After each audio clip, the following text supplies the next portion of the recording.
And now it's time for more of Southern California's sports fishing voice. Let's talk hookup. This portion of the show is sponsored in part by Ford, the official truck of Let's Talk Hookup. Rancho Leonero, where your wildest Baja dreams come true.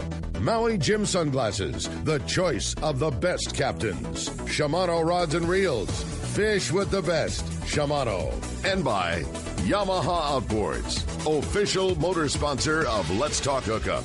Here we go. Another great hour of Southern California's sports fishing voice. Let's Talk Hookup.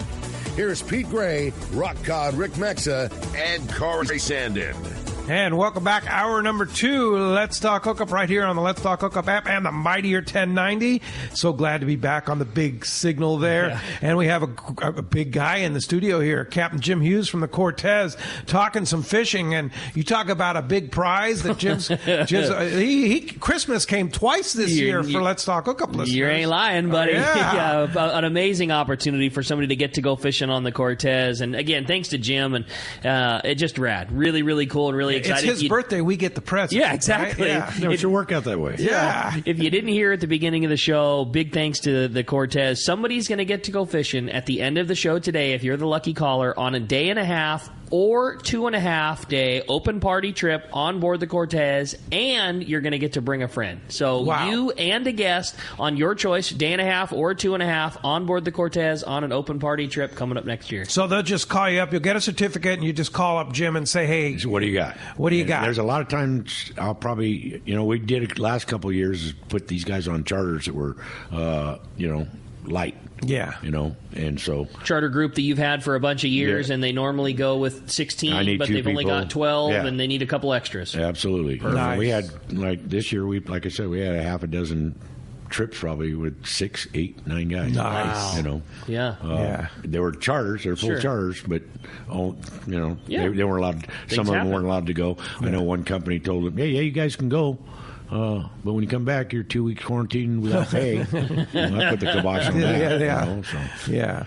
So, did you lose a lot of charters this year? No. Well, you just picked up. We picked up. This is the Cortez we're talking about here. We did lose quite a few, and then it just picked right back up.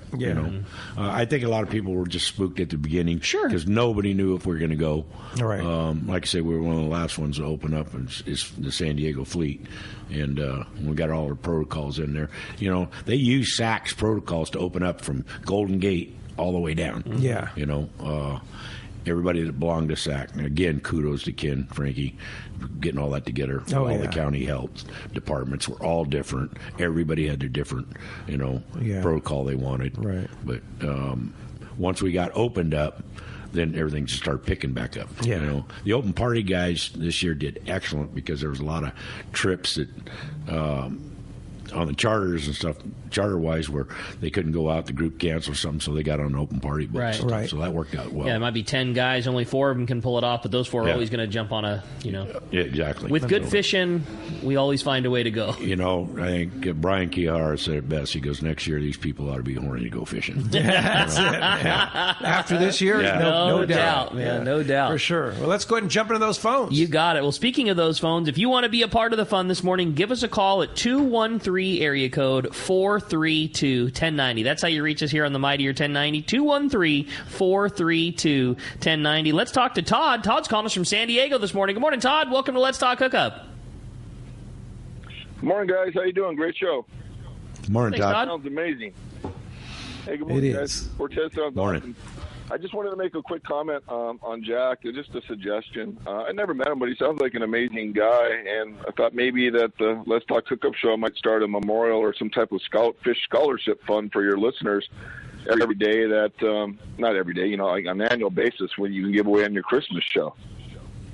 Nice idea. Yeah, it's a great idea, Todd. Yeah, for sure. Yeah, he was a good dude. I really love the idea that you're going to do a tribute show. That'll be a lot of fun. We talked about that at the beginning of the show, and that'll be really cool. Yeah, we're going to. He's such a special guy and warrants a special dedicated program. That was actually Mike Lum's idea. I'm not surprised. I'm not surprised.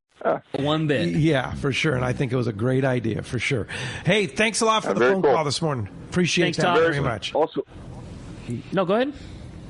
Also very willing to donate a fish mount to you to the fundraiser or the memorial if you guys do that too. Oh, that's nice. That's really cool, you do Todd. fish mounts? Yeah, the TB Metal Art stuff. Oh, So you're you're TB Metal Arts, Todd. Oh, okay. Yeah, That's no, your TB Metal Arts, Todd, are amazing. You do unbelievable thank work. you so much. I see the one all the time up at Point Loma Seafoods, like the yellowfin. I think it's yellowfin chasing flying fish that they have up at Point Loma there, and it looks awesome, man. You did a great job.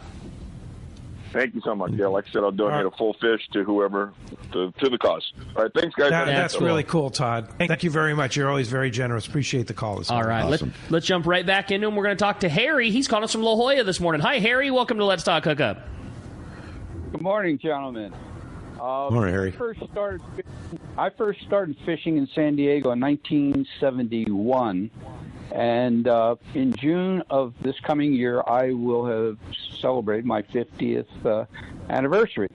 Now, I noticed that over the years, I'm taking more and more gear on board and using less and less of it. Jim, I have a question. If I were to only take 3 setups, what would you suggest? Because I want to reduce what I take on board. Are you talking about an overnight, doing 2.5, 3.5 day trip? Depends what kind of trip you're going to take. 2.5 day trip with you. If you're coming out with me, I would want you to bring out a 20 to 25 pound rod, a 40 to 50 pound rod, and an 80 pound rod. And that would cover what we're going to do. 3 rods. 3 rods. He said 3 rods. I'd say 3 rods. Okay. That's what you want to bring. Yeah. Anything else, if we get in something heavy or we got the gear. You got it on the boat? Yes. Yeah. We got lighter gear, fishing bait and stuff. That middle-sized gear, fishing the yellowtail at the islands or whatever. It covers everything. And the 80-pound gear, you're fishing that bluefin and stuff like that. I prefer you use a 100, but 80-pound will get you by. If a fish end up being that bigger grade anyways, then we're going to have the gear for you anyways. Yeah. What about the flat fall nighttime stuff? That 80-pound stuff, flat fall fishing at nighttime is, I don't know what's, daytime seemed like the fish pulled a little bit better. Other times at nighttime, we wind that fish up in 20 minutes, 15 minutes. Crazy. I mean, nighttime it's just like they get all discombobulated once they're hooked. You wind them up. Tim was talking about that last night. He said, you guys would hook one in the bow, and you're kind of busy, and you got things going. He said, you see him running back and forth, because the fish is kind of going, getting a little squirrely.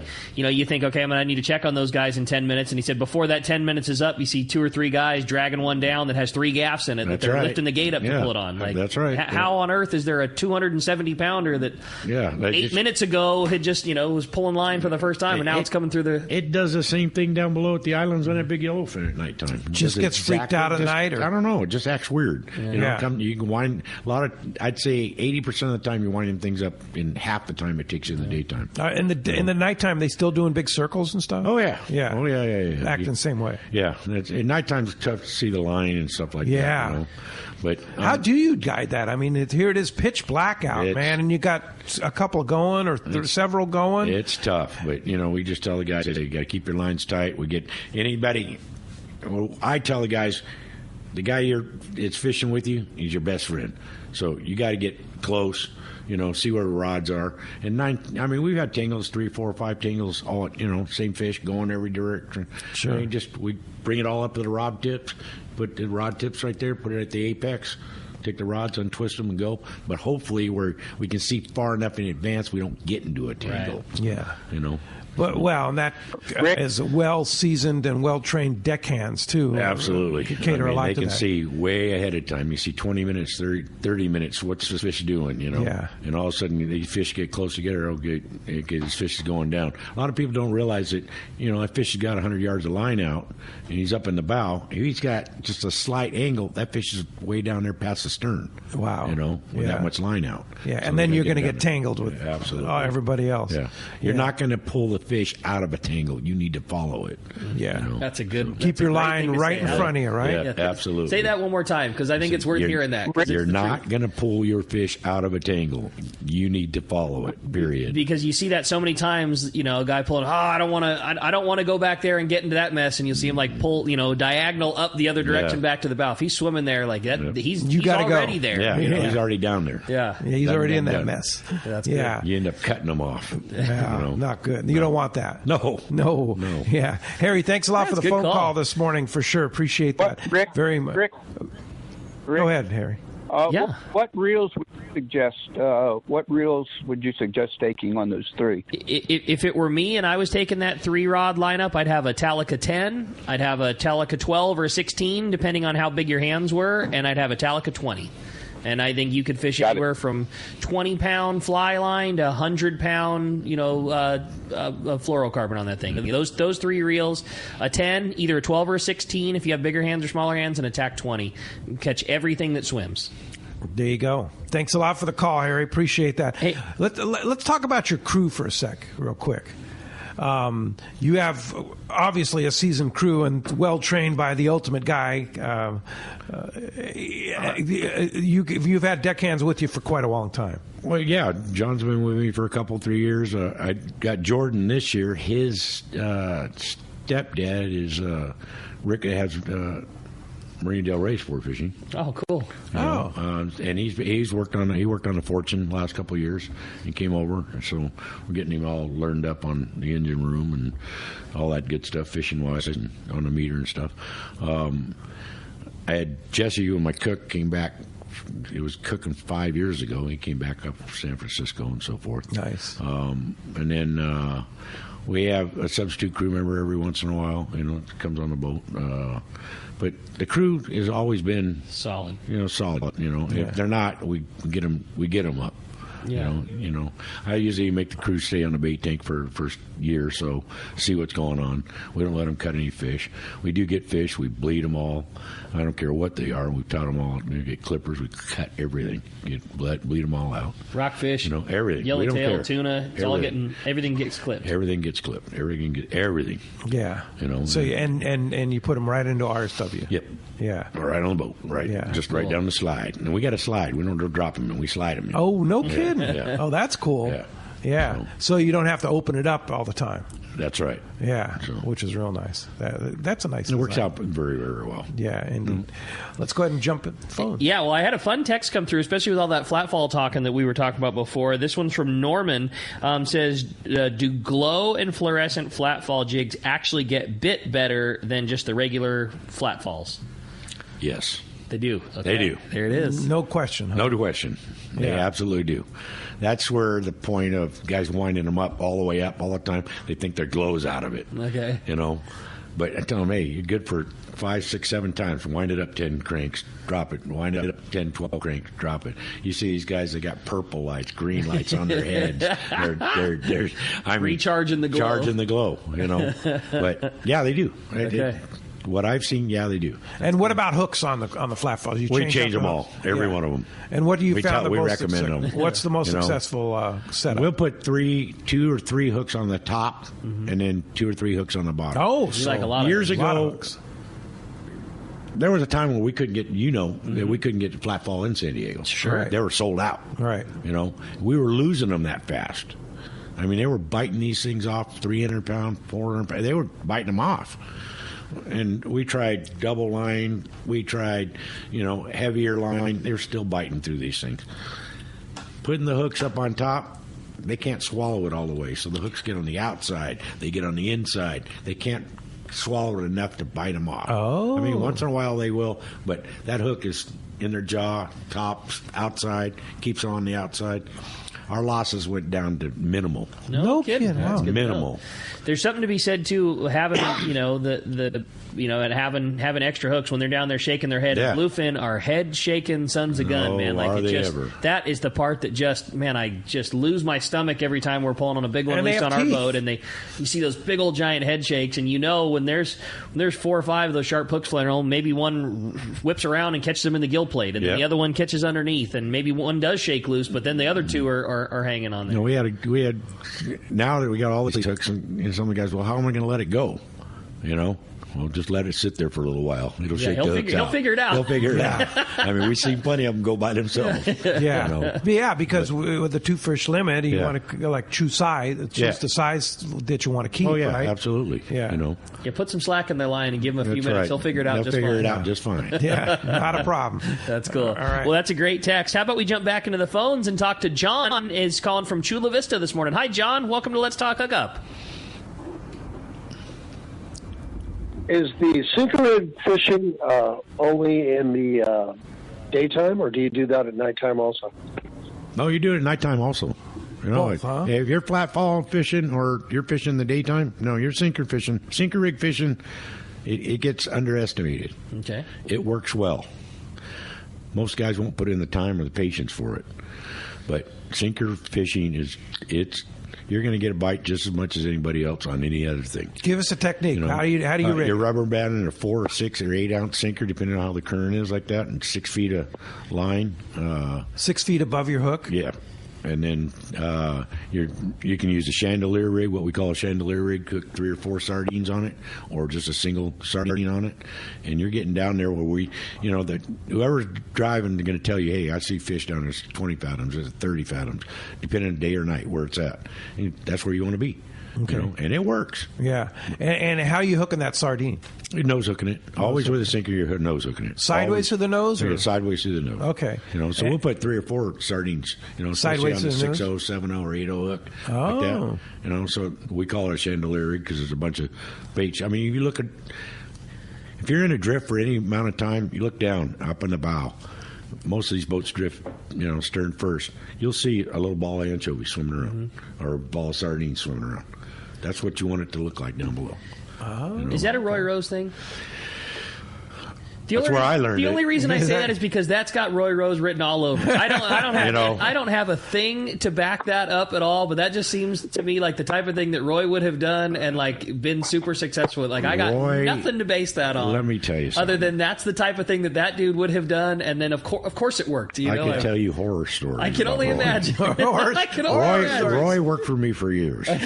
On the Cortez? No, on the Mission Bell. On the Mission Bell. And over at Seafort. We'd be twilight fishing, and this guy's catching sand bass full speed, and he sells this jig to the guy next to him for $5, and I look over at it, and I go, what the hell is that? I go over looking at it, and it's a valve spring from a 671 that he got out of my shop. I said, where'd you get this? That curly-haired kid over there. Which is Roy. Okay. He's catching a bunch of sand bass, and then you have to keep selling it to the next guy, the next guy, the next guy. Oh, my gosh. Sockets. Yeah. He takes sockets out of your toolbox? Toolbox, like that. Tie some feathers on it like that, like a popper jig. Oh, my God. Catches stuff. So he's the reason the 10 millimeter is always missing. Absolutely. Yeah. He sat there when we used to have a company charter, IBM company charters right here, and sometimes we couldn't go out because of the weather, because they'd be in the wintertime. Ron Snyder used to run. So a lot of the boats would be right along San Diego Bay at the bait receivers. Just tie up there and catch sand bass, stuff like that. Right. He'd be on the bait receiver getting everybody sand bass because they never kept the fish. So he'd go right there and get all the fish from the people. I can tell you stories about this guy. Yeah. I love it. Endless stories. Oh, yeah. When he was a little kid, he was fishing fool. Well, and he isn't now? Nighttime? Oh, yeah. Not as bad. Not as bad. I mean, it was 24/7. Hey, thanks a lot for the phone call this morning. That's pretty cool. Hey, with that said, it's time to find out what's biting out there. It's time for our FishDope.com report with your saltwater guide, Captain Dave Hansen. Today, that catch report sponsored by the Fish Pros at Fisherman's Processing in San Diego. Not only do they offer the best processing for your fish when your trip returns to the San Diego landings, as well as your private boat catch, now with Fish Pros, the market, you can purchase fresh fish, smoked and jerkied fish, those spices, rubs, smoked cheese, and their famous tuna burgers. Don't forget that amazing poke kit. Call for details or order online at fishermansprocessing.com. And they have that new location. I hear you were talking about that yesterday, right across from Perry's Cafe. Yeah, right on Taylor Street, right on the corner there. Pacific Highway. Yeah, it's a great spot. Yeah, it's the old fireplace store. Yeah, exactly. The old fireplace store. Yeah, but it's converted into the ultimate fisherman's processing. It was really cool talking to Tim yesterday. yesterday here, and like we said, like they had multiple years of efficient, running at the highest end processor, and then got to basically build their their dream location. So double the capacity on the freezer side. He just said the efficiency that the cutters are going to have is going to be cool. That is going to be a state of the art facility. I'm really excited to go check it out. Well, hey, let's find out what's going on. We got Dave Hansen standing by. Good morning, Dave. Hey, good morning, Pete, Rick, Rambo. Good listening to you this morning. Good to hear you guys. Hey, I just want to first of all, I want to say good morning to my dad. He listens to your show every single Saturday and Sunday, Pete, religiously. Like, that's his thing. He gets up early, listens to the show, and I know he's listening right now because he loves Rambo. Hi, Don. Good morning, Don. Morning, Don. Happy New Year. Good morning, Dad. Happy New Year. Hey, guys. So Brian Woolley touched on it a little bit. Really fun bass fishing this week for some of the guys fishing down there in Dana Point area, down the coast, fishing that kelp. There was fun bass fishing. I mean, I know it's the dead of winter, water's 58 degrees, but there's still some surface action to be had there. Then over at Catalina, still a really good sign of squid on the backside and on the front side. And then I know there's been a handful of sea bass, no wide open fishing by any stretch of the imagination, but there's been a handful of sea bass on that backside of the island. That smaller grade fish, but it's legal. And there's some of that, and there's some of that bigger grade yellowtail out by the Farnsworth. At hardly any coverage. There's hardly any boats fishing, but there is fish to catch over there. Then you look at that fish down below there, Ryan and those guys down there in San Diego still finding that quality yellowtail down the line there. And who knows what's going to happen when you start sending those boats down there, down the line looking for that yellowtail, because a lot of the guys coming down here to Cabo said they're still seeing a lot of that bluefin on the way down off of Colonette and on down towards San Quintin. So, gang, there is absolutely no reason to not go fishing, like I say every week. There's still plenty of fish to catch. I know we're all going to be sad here in a few more days when they close the rockfish for a couple of months, but that just means there's going to be more opportunity to look for all the other stuff that bites in the wintertime. There's zero reason to stop fishing. Just because you can't catch a rockfish, that does not mean don't go fishing. You got to get out there. You got to go. Pay attention to fish, though, because Danny and the boys are always going to be right on that bite. Or just come to one of the San Diego landings and catch some rockfish in Mexican waters. That's the beauty of that, there right? You go. Yeah. Exactly. But like Ricky was saying, they'll probably screw that up and only find bluefin and yellowtail. And then they'll get a bunch of yeah. Wouldn't that be a tragedy, right? Absolutely. They couldn't catch any reds. Yep. Yeah. Well, fishdope.com, of course. Danny, Jeff, and the boys do such a great job year-round, 365 days a year. They post reports there. How to do it, I don't know, but they do it. $20 off a new membership to fishdope.com using the code HOOKUPNOW. Lowercase, no space. HOOKUPNOW is your $20 code on fishdope.com. And how do we find you, Dave? Gang, you can check out my website at yoursaltwaterguide.com with over 350 how-to videos to catch fish in Southern California. We cover everything there is to catch in Southern California, so check me out at yoursaltwaterguide.com. And Pete, it's like 85 degrees already this morning here, and the ocean's flat, and Kelly's begging to go fishing, so I think we got to go fishing today. Go get him, buddy. All right, fun, Dave. Yeah, have fun. Enjoy, and we'll talk to you next Sunday. Happy New Year. New Year. See you guys later. Talk to you next year. See you, Rambo. Right. Bye. That's cool. All right. We're going to jump right back into them. Having great times this morning. Again, if you want to join us, 213-432-1090. That's how you be a part of Let's Talk Hookup this morning. Let's talk to Gary. He's calling us from San Diego. What's up, Gary? Welcome to Let's Talk Hookup. Good morning. Yes. Good morning, Gary. Good morning. I fished with Jim out of Dana Point way back when, and I'd be anxious to get back on his boat. Wow. That was a while ago. It's time. Yep. Yeah. Hey, question for you. What is your favorite kind of fishing, and what time of year would you suggest I go with you? Offshore fishing is my favorite kind of fishing, especially on this better grade bluefin now. But I would say prime time is going to be September, October. Would be prime time. Early season stuff like in June, July. August is August has been sort of disappointing the last few months or few years.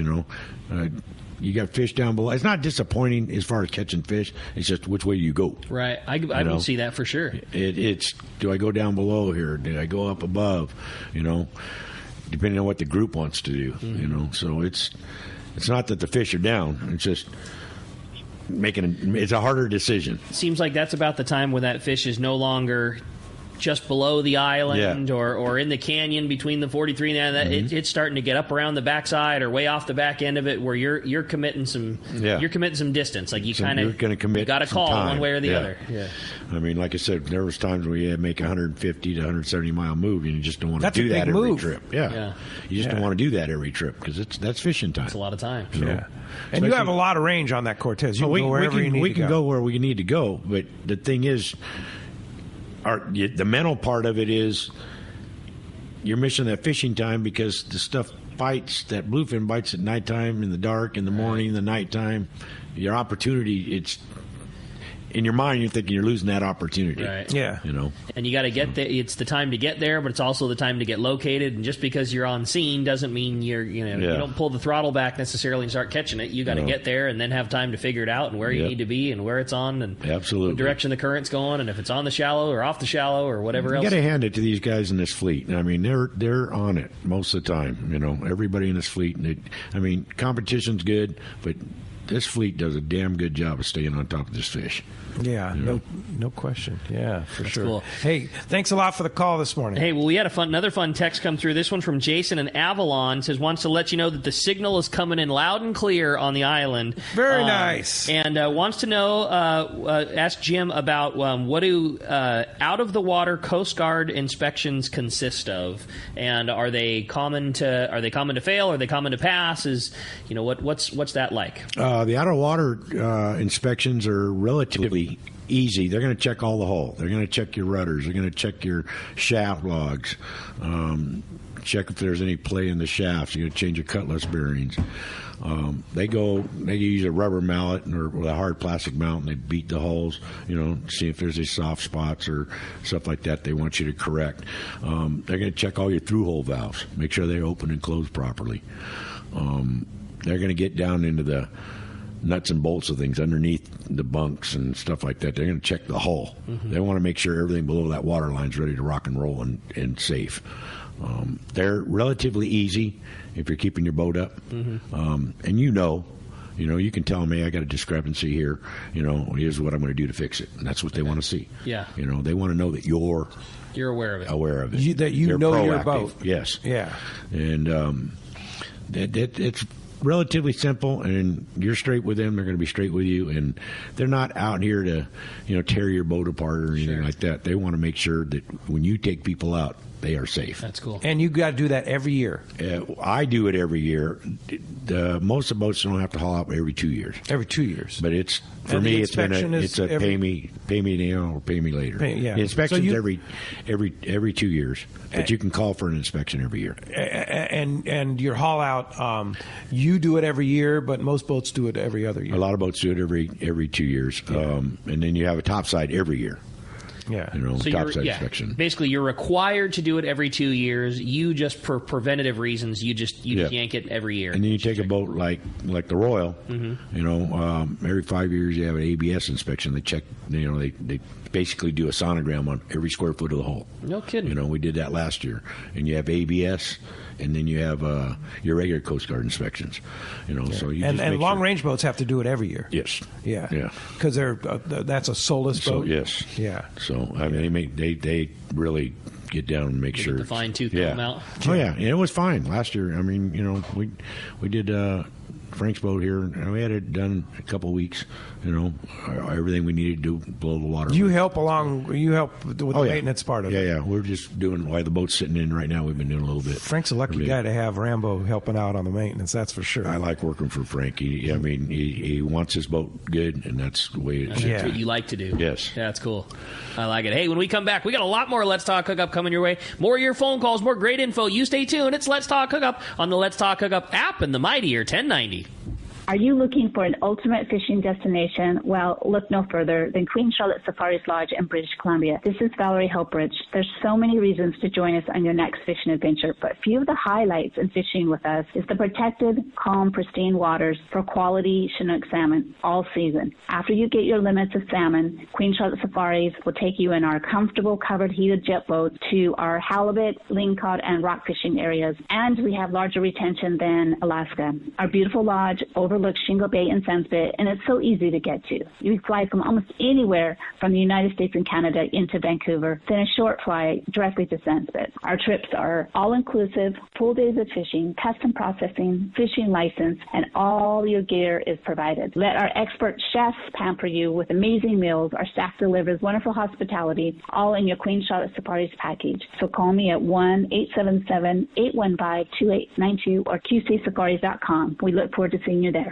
All of us at the American Angler family want to express appreciation to our regular passengers that fish with us year after year, and to the new anglers that came out this last season. We realize how precious your vacation time is, and we are truly grateful that you have chosen to spend this time with us. It's important that your experience is memorable, from the moment you call the office to the time you step off the boat. Hi, I'm Lori. Call me at the office, 619-223-5414, or check us out at AmericanAnglerSportFishing.com. Come fishing with the American Angler family and make a memory. It's a fact. Shimano produces some of the finest fishing reels for our Southern California sport fishing. Hi, this is Doug Kern from Fisherman's Landing Tackle. We have a complete selection of Shimano saltwater reels like Talica, Speedmaster, Trinidad, Torium, and Tranx reels. Plus, we have all the best Shimano lures like Flatfall, Cold Sniper, and Orca. Our professional saltwater experts at Fisherman's Landing Tackle have the know-how to help you choose the right Shimano product for your next trip. When it comes to Shimano gear, you owe it to yourself to visit us at Fisherman's Landing Tackle at Fisherman's Landing in San Diego, or on the web at saltwatertackle.com. Fisherman's Landing is the top choice in local and long-range fishing. Our hard-working crew will maximize your fishing experience. We offer the finest open party trips, the best charter boats available, and our world-renowned long-range fleet. Fisherman's Landing is a full-service sport fishing operation offering great half-day, full-day, and open party trips. Book online at fishermanslanding.com. I'll see you at Fisherman's Landing in San Diego. Pete here to tell you about our friends Jim and Mary and their incredible crew at Poway Valley Collision. I hear it all the time. Hey, I took my car to Poway Valley Collision, and you were right. Mentioned you guys, and they gave us the VIP treatment, fixed our car, and even gave us a special price. Believe me when I say Poway Valley Collision is worth the drive from anywhere in the Southland. We know you may not need them now, but when accidents happen, it pays to go to Poway Valley Collision. And I'm not fooling. Our listeners can save hundreds of dollars on your car or truck repair. They work with most insurance companies, including Auto Club, MetLife, and Wawanesa, and more. All you do is call Jim, Mary, or any of their team members, and they do all the rest. No hassles, just top-notch work and VIP treatment. I had my car repaired at Poway Valley Collision, and the job was perfect. So get your vehicle fixed right at Poway Valley Collision, 14211 Garden Road in Poway. Check PowayValleyCollision.com. Welcome back to Let's Talk Hookup. Having a great time here this morning talking fishing. I love having Jim on here talking Cortez and fishing. This is a great show. And if you want to join us, man, there's still time. Give us a call at 213-432-1090 or shoot us a text via the Let's Talk Hookup app. Indeed. Let's go ahead and jump back in the phone. Sounds good to me, man. Mark from Santee is up next on Let's Talk Hookup. Hi, Mark. Good morning. Good morning, Mark. Well, while we're waiting for Mark here, let's why don't we jump back into him and talk to Gary. Gary's still hanging with us? Andrew, are we having issues with the phones there? Well, while we're waiting to get I know we can deal with that while we're waiting to hear from Andrew there. This one, hello, this is Mike from Murrieta. I was wondering what Rambo thinks the 2021 season has in store for us fishing-wise. Are we going to have an El Nino or a La Nina? And the second question is, what does he think it's going to take to see the elusive albacore again? And that was from Mike in Murrieta. We're actually having our fifth warm water event right now. Okay. It's 2 degrees Celsius above normal. And we look at that from Central America all the way up. I think this is the 5th out of 7 years of warm water events. There's a line that me and Steve Crook have been watching, and that line dropped down a little bit more this year, and it seems like that albacore doesn't get above that line to get into Southern California. Okay. And so right now, if that line dropped, we only need that line to drop another 100 miles. Really? Yes. Okay. Maybe 150 miles. But that warm water event that we're having, and they go by how high the ocean rises, because when the water warms up, it raises. Okay. A good website is the Jet Propulsion Laboratory website.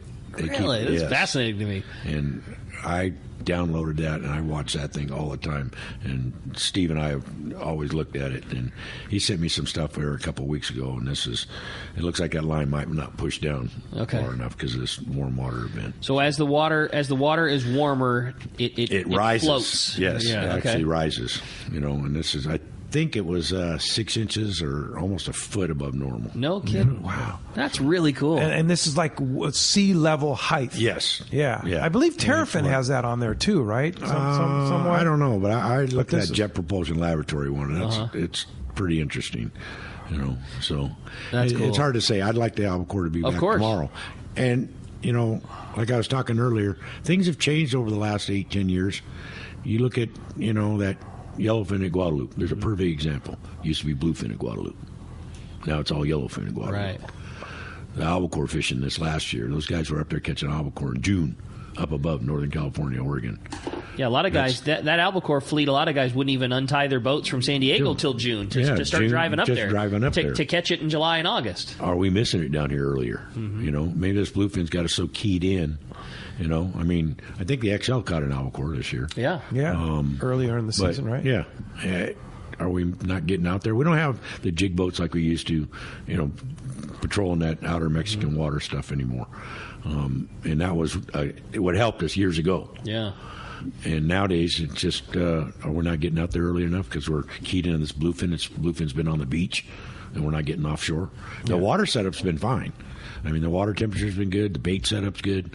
Maybe we're just missing it. Yeah, indeed. Let's try phones again. Let's see what happens. Yeah, how about Mark from Santee? You still hanging with us, Mark? Yes, I am. How you guys doing? There he is. Right on, Mark. We're doing great. Good morning, buddy. Good. Well, they already answered my question, but I have another question. Do you what is the most memorable experience you've had in 2020 while fishing? And anyone that can answer it. Wow. Being the last show of the year, appropriate question. Yeah. Yep. My most memorable fishing one, I did a trip with my boat partner Neil and another buddy of ours, Joe. We just had a particularly good trip where those big ones were biting the flyer really good, and it wasn't. I don't want to call it wide open because it wasn't that, but it was lots of opportunities of small schools. They were like small breezers of fish, and if you could kind of thread the needle with putting your balloon and your kite up at the same time and kind of trolling it into a spot of fish and then drop the flying fish down to them, you got a bite every time. And it was just like one of those extremely satisfying, because Neil, my boat partner, he's just fantastic about it. He's better than I will ever be at that. Like, okay, the fish are going that way, the wind's going that way, we need to go here and here and move it out at this time, and threading the needle. But as soon as you drop that flyer into the spot of fish, you'd get a bite every time. And we had one of those trips where we caught as much as our 25-foot center console could hold with fish and ice and everything, and we were stepping over big giant ones, and on a little boat like ours, I think we had limits of that big giant fish, plus as many more as you could have ever wanted to catch. And it was probably one. There of was my a lot of favorite days like that trips. this year, right? Just awesome. Absolutely. Yeah, is there any single standout trip that you have? No, God, they sort of run together, but the trips that we get on that fish, and there was biting that flying fish, and we couldn't get the rigs out fast enough. We had 5-6 going at once. At one time, big ones, all big ones. Yeah, all big ones with every one of our kite gear out. Yeah. And we're looking around for whoever else got something heavy. Rigging up flyers as fast as you can. As fast as we could. The passengers were bringing their flying fish gear on the boat. And we're just going, next. Wow. And if the guy wasn't ready, next. You know. So what causes it? Is it a time of day thing, or is it just they were just there? They was just there. They wanted it. They wanted it. They were licking it all day long. Yeah, and it was just one of those things where I think you keep 3 or 4 of those fish going like that, and it just gets the other ones all excited. Sure. Yeah. Where's mine? Yeah, I want my turn. Yeah. Yeah. What about you, Pete? What was your favorite? Yeah, I think I related it to earlier in a show. We had a day like that where every flyer we sent out was just instantly boiled on, or we didn't have to wait very long, and finally drove away from it. You know, it was with Mark Wheeler, and I was on my boat, Field Research, and I think we were not even just out near Clemente somewhere, not even that far away, 40 miles maybe, something like that, and just an epic day of just big fish. I mean, that big fish fishing on the flyer, is there anything better than that? I mean, it's just so visual, and it's just so exciting, and when it wants to go off, it's so much fun. I watched a lot this year with the guys. We're sending a flyer out, and we're getting bit like that, and everybody else is not fishing. They're watching. They're watching the show. They're watching that show. It is impossible not to scream some sort of man scream. It's impossible to see that and just be silent about it. I watched that a lot this year. I was going, hey, this is not a cruise ship. You guys need to get your baits in there. No way. Now you're sounding like Frank. Wait a minute. Let's go. Hey, with all that training from Frank, they'd sit right there on the side of the boat, and they're just going, whoa, look at that. So cool. And you watch these fish come out of the water 5-6 feet and go right back down on the bait. Oh my God. I mean, you'll never have a camera for it in time. Yeah. But the visual, you'll never leave it. You'll never forget it. Totally. Yeah. Never leave it. Yeah. And let's hope that we see that once again. Oh, we will. 2021. Yeah, we will. You're pretty confident? I'm very confident. Okay, I like that. Man, I like it. Yeah. I like it. Damn right we'll see it again. I want some more of that. When I saw that fish starting to head southeast at the end in November, they see that bigger fish move down. I love butterfly. And I said, this is going to happen again. Just like you said, that was the perfect thing. Like that fish isn't as some people say, when it gets that big, it goes back to Japan. That fish wasn't going to Japan. It was going back south to go eat some more. Booger had one that was over 200 pounds in November. Yeah. Yeah. I mean, just the local. Like 280. Yeah, it slid right back down. It's sliding right back down. Yeah.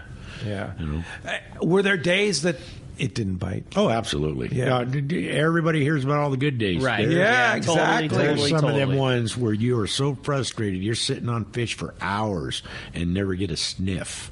I mean, not a sniff. And you'd sit there and go, what do I do? What did I do wrong? Yeah. And you look at it, and then maybe you get a bite nighttime, a little bit of night bite. But no, there was plenty of those days. There's just days it doesn't want to bite, right? You'll see it boil around. Yeah. That's even more frustrating if you see it boiling around. It's there. Yeah. Everybody sees it's there. Yeah. But no, there was tough days. Don't get me wrong. I mean, it's fishing. And the fish move a lot, right? They move plenty. Yeah. But there was volume. So the fleet was never compact into a 4-mile area or 3-mile area. It was spread out all everywhere. We had guys 10 miles, 20 miles below you catching fish, 10 miles above you. That fish moved up to the backside of Catalina and then, out towards Santa Barbara and just rotated, and then came right back down.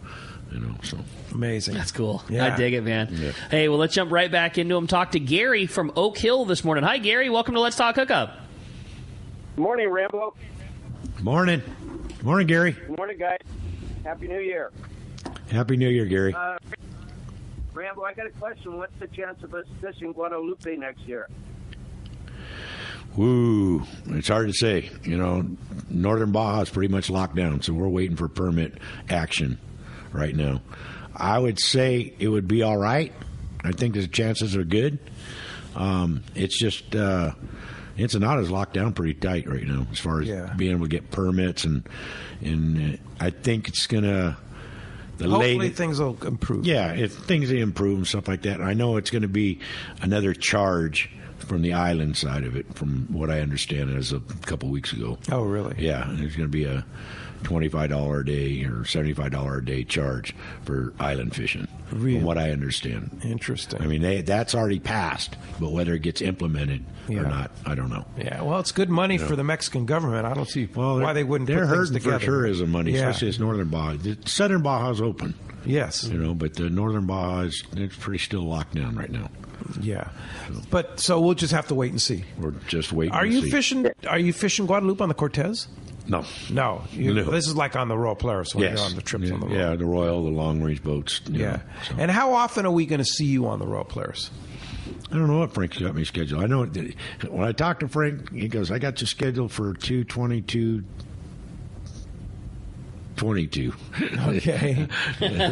You're scheduled out through the he's got a trip 22. for me in 1920 or in 2022. 2020. I think I know I'll be on the 2 whale trips provided we get the 2 permits. Yeah.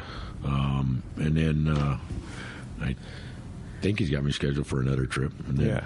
You do a lot of that in the winter. In the wintertime, we'll see you a lot on the Royal Polaris. Yes. Yeah. And then the Cortez will start running again when? Usually in June. We have trips. I think our first trip this year is going to be middle of May, or towards the end of May, and then. Yeah, provided something else happens. Could you be running earlier if you opened your books up to it? Like, is June, end of May, beginning of June, is that when you decide that you want to start running Cortez again? Or is that just kind of what the season bears? It fits the schedule for what I've been doing on the Royal the last That's kind of what 12 I or 15, because we haul that boat out usually in the middle of May. It fits that schedule. But, I mean, I can go do work the weekends or whatever if there's something available. Yeah, if there's fishing to be had. Yeah. I've got a lot of guys that right now they're saying, hey, if there's fish to add, can we get on the boat? And I say, yeah, we'll figure it out. So. That's cool. Yeah, for sure. Let's go ahead and jump back in the phone. Yeah, you got it. Well, how about another fun text? This one says, nighttime bluefin fishing. Could we be using a steel or cable leader to catch the fish, similar to a Wahoo Marauder leader? Serious question, he says. That's Dan and Irvine. You could. I don't see why not. It's nighttime. Nighttime, I always tell our groups, use the heaviest gear you got. Does it give you any advantage to use wire, or is it a disadvantage? No, I don't know how I haven't seen anybody use the wire. If it makes the jig act a little bit different, I don't know. Yeah. I would think it would, but I can't say that for sure. But, I mean, we're using 400-pound leaders at nighttime. Yeah. And it works fine. Yeah. And I can't see a wire leader not getting bitten off. Yeah. On the other side of it is it's just as heavy as 400-pound as far as, and it's thinner. So I've just never seen anybody use it. Back in the day, Dart used to talk about, Bob Flesch used to talk about wiring surface irons. Yes. You remember those days? What's that all about? Wire with a big loop at both ends. So the jig would swim real free. Just like having a ringed hook. We didn't have ringed hook back then. But we had pieces of wire, and they had a loop, a bigger wire, bigger coil on the end of it, like that. And so the jig would swim a lot better. And you could wind them jigs in fast, especially that yellowtail fishing. Yeah. And Dart was good at it. Yeah. I mean, really good at it. But you don't see that anymore. Maybe a little bit. Yeah, a little bit. Yeah. Some of the older guys, they still do it. I see a couple wire jigs, but I'd say most of the new guys don't, So maybe putting wire on a flat fall isn't such a bad idea, just to change the action of the. I don't know if it's going to change the action. No. That thing gets its action when it's falling. Yeah. You take something that's 7 or 8 ounces and send it to the bottom, it's gonna get what it's gonna get. But might stop you from getting chewed off. Hard to say. Yeah. Wire's a little tougher to rig though too. I mean, you still crimp it just fine, but it doesn't have shock strength like mono does. It's obviously they're not going to chew through it. It's wire. He's going to do real good that way. But like when you snap mono together, that in fluoro too, that little bit of stretch absorbs a lot of that, and you don't get that with wire. Not to say that it would or wouldn't work. I don't know. I don't know at all, but I don't. Yeah. I don't know. We're going to try it. Yeah. I never even thought about it. Yeah. I mean, you think about fishing 200 or 300 pound or 150 even fluorocarbon. It's like Well, now that I think about it, we wire some of the hooks on the flat falls. Right. And we use wire. Wire. Yeah. Yeah. Just short wire and crimp. Short wire and crimp. Yeah. I don't think you're going to get chewed off if you have a piece of 275 pound, 49 strand wire all crimped up there. That's not going to happen. Yeah. You just got to make sure your crimps are right. When we got chewed off, the whole jig was gone. Yeah. There was no ifs, ands, or buts what happened. He took it from you. Yeah, for sure. That's cool. Hey, when we come back, it's time to find out who's going fishing day and a half or 2.5 with you and your fishing buddy on board the Cortez. More Let's Talk Hookup coming your way on the Let's Talk Hookup app and the mightier 1090. Your vacation bucket list can't be completed without visiting the Katmai Lodge, Alaska this summer. A world-class wilderness fishing paradise on the banks of the famed Alagnak River. Get in the action, fishing for all 5 species of Pacific salmon, king, sockeye, chum, coho, plus trophy-sized rainbow trout, Arctic grayling, and Dolly Varden, both in the Alagnak and nearby waters. Katmai Lodge's Coast Guard and CPR certified guides are fly fishing fanatics and know how to help you reel them in, ensuring your days are fish-filled while you enjoy freshly prepared snacks and barbecued lunches on the river. Back at the lodge, enjoy fireside appetizers and refreshments each afternoon. Delicious dinner prepared by the lodge's exceptional chef. Take a quick fly-out trip to Brooks Falls in Katmai National Park for world-renowned bear watching. And check out our trout fishing specials at katmai.com. That's KATMAI.com. Katmai.com.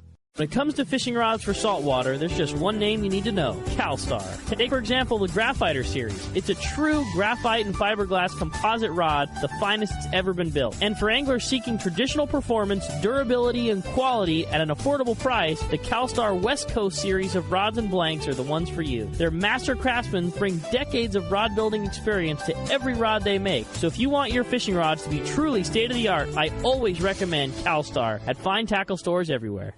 Turner's Outdoorsman, Southern California's #1 shooting, hunting, and fishing tackle retailer since 1971, is right in your neighborhood. Now with stores throughout Southern, Central, and Northern California. No one does it better. Turner's Outdoorsman brings you the best prices and selection, plus a knowledgeable staff that will help make your day on the water or in the field more fun. Stop by your neighborhood Turner's Outdoorsman. To find the location nearest you, check the web at turners.com and sign up for special deals and more.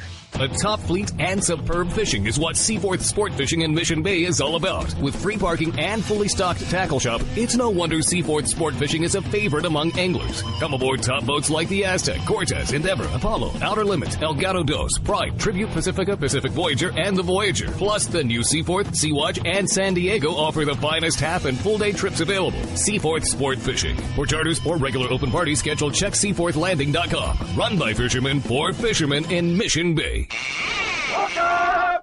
All right, it's time to find out who's going fishing the day and a half or 2.5 day trip, plus a guest on the Cortez is going to Kaylee in Chula Vista. Congratulations. You are going to love fishing with Jim and the gang on the Cortez. Yeah, and you'll be hooked. No doubt about it. Awesome. Yep. Yeah, you and a guest. Absolutely. For sure. Hey, Jim Cortez, we just heard from Seaforth Sport Fishing, and that's, of course, where you're out. You're there with the guys at Seaforth. You're the man at Seaforth. Well, I don't know about the man, but we got a good group of guys over there. Oh, it's a great group. Tackle shop, the office, guys all the way down the landing, down the dock. That famous guy, Marcos, on the radio? That guy that guy. Oh, yeah, that guy. Yeah, he's there. Guy. Well, if somebody wants to book a charter or a trip on the Cortez, how do we do that? You can give me a call at my Cortez number is 619-203-2965, or Seaforth, which is 619-224-3383, or you can get a hold of us on my email at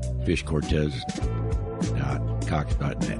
fishcortez@cox.net. Yeah, so you can book charters at Seaforth too. Yes, absolutely. Okay. All right, very good. Thanks, Jim. Awesome, Thanks for Jim. the generous gift there too, and thank you. Happy New Year to everybody. That wraps up 2020. Thank goodness. Thank God. Yeah, and let's head into 2021 with Corey Sandin from MC Swim Baits and Jack Soul, the world-famous calico fisherman, next Saturday. And then next Sunday, the one and only John Collins, knot and fishing expert, will be here to start the new year right. Thanks to Andrew, thanks to Adam, and thanks to all of you on Let's Talk Hookup. We'll see you next week right back here on the Mightier 1090 and the Let's Talk Hookup app.